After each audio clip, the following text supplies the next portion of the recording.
At this point, we know that CSS helps modify the behaviors of HTML elements. Behaviors meaning their properties, things about them, such as their color, their font family, and so forth. And at a basic level, that's all we really need to know. And like I said before, we'll be getting into the tools and how we use tools to apply this language and get into some intricate things about CSS. So far, we've only covered simple properties like font family, color, but there's a whole bunch of these that deal with different types of elements. Things that deal with links, things that deal with images, things that deal with text, things that deal with layout mechanisms such as margins and things like that. They're all listed and they're typed out pretty much just like this is typed out here. We also took a look at dealing with classes. So we looked at dealing with CSS at the tag level, such as a body tag or an H1 tag as we basically demonstrated, to dealing with class attributes inside HTML elements and then defining a class for that attribute up here to give it some behaviors, such as the fonts, the colors, and so forth.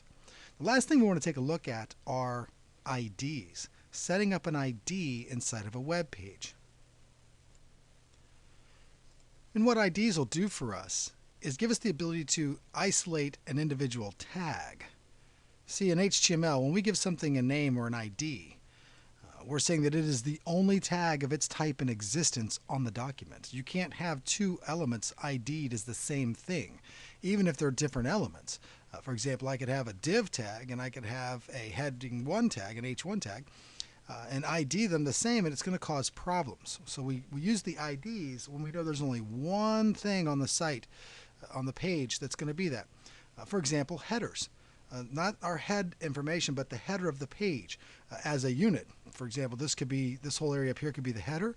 We could have our main content area, which would be down in this area of the page, and we might have a footer down here with sublink information and things like that, copyright notices, and so forth. Those are three specific areas of the page in our design that we've laid out.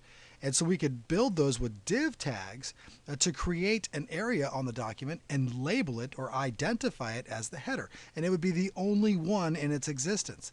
And then, of course, inside that space of our page, we want to apply some rules to that area. Perhaps certain colors, certain font types, background images, things of that nature.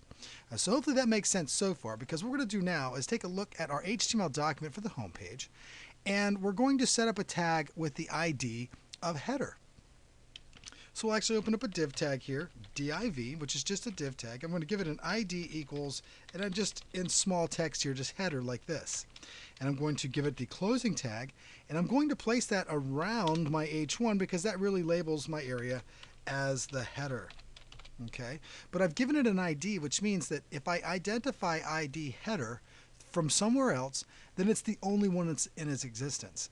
So whenever I come into my CSS file, the way that I can indicate some style for that environment, not just the H1 underneath it, but also other things that might go in that header, such as a menu bar just underneath the title or the head element and so forth. But I'm going to identify this as a pound symbol header, which means that that is the syntax that identifies that ID tag.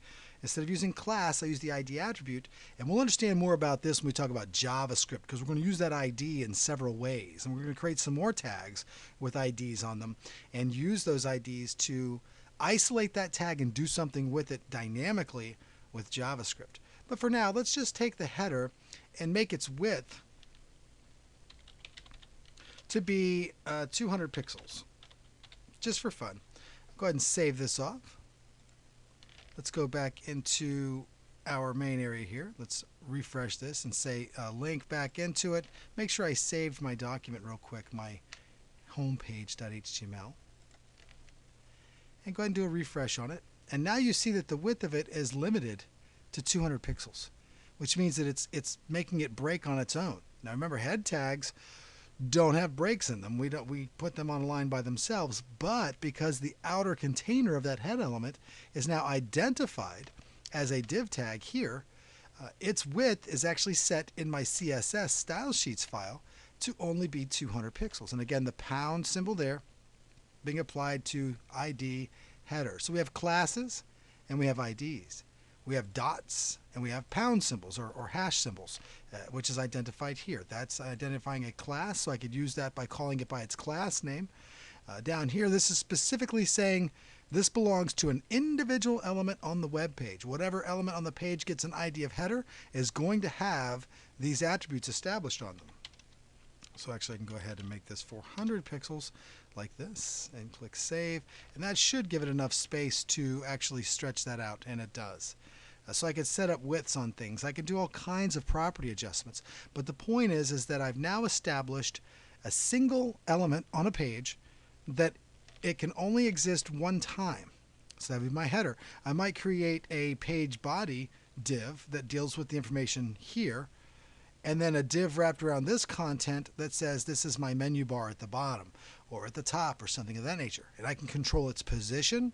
I can control all kinds of, we have total control over where things are laid out using CSS, as we'll see when we get into using the tools and using the graphical interface. I don't want to shove too much code at you right now because this keeps it relatively simple. And we can indicate on things like this, things like this, things like this, and of course now we recognize what this means. When we see that in a CSS file, it means that somewhere in a document, not necessarily the current one, but in some document throughout the website, there's most likely an identified tag.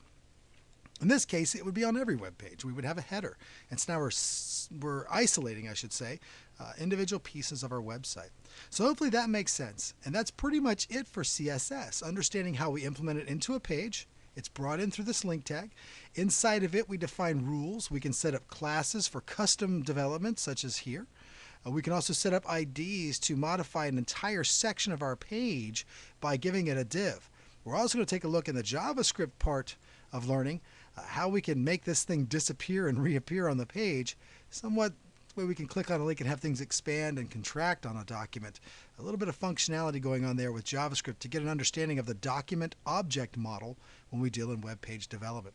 So this pretty much wraps up a quick introduction to cascading style sheets language, and as we move forward we're going to look at JavaScript, and then from there we'll start using tools such as Dreamweaver or Visual Studio to manage our web page development.